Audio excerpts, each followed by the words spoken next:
1926, this village was attacked and the number of structures were tortured and damaged after a controversial statement they believe he made. It was in 1976 February whereby he was invited to come and address the conference in Johannesburg. After the conference, there was a journalist who interviewed him and asked him what other people of Soweto are looking for in terms of change.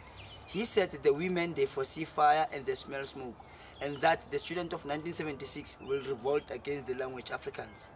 4 months down the line, Soweto was never the same. The uprising began. But the journalist changed his statement and says that Credo Mutwa said that the students of Soweto are a problem in the township. So the Western Board, which was the system, should bring a lot of bulldozers in the township to discipline the student. Hence, that statement didn't gel well with the student, hence they had to come and attack the place. He left the place, but it was like the following year coming each and every day just to do his African traditions and his African teachings. In 1979, when he regained his strength, he prophesied about the Twin Tower bombing that happened in America.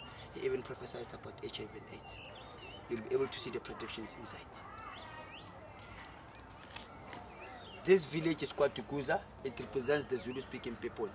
And that side is KwaKha Ndaba, home of the story.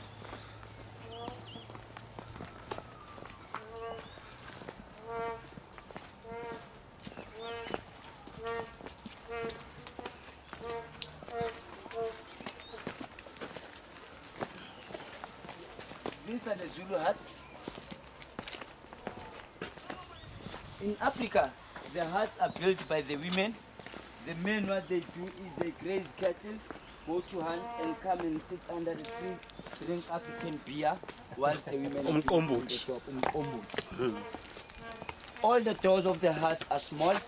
The reason why they are small is African people are the people whenever whatever they do, they respect and honor their ancestors. So when you come into my hut, you have to kneel as a sign of respect that you bow to my ancestors when you go in and when you go outside.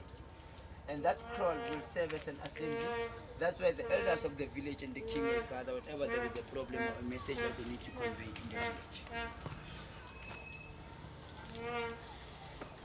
And this tradition to bow in front of the house is still kept these days? Well, in the rural areas they still keep it. In the homeland they still do that. But yeah, in Johannesburg, we Johannesburg, we are living a modern life. We have forgotten about those things. But when you go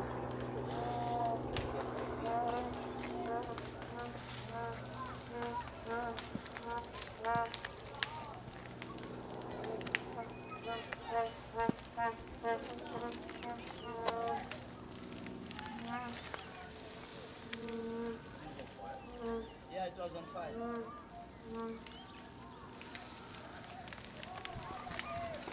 Okay, let's go to the predictions of each other. How long does it take to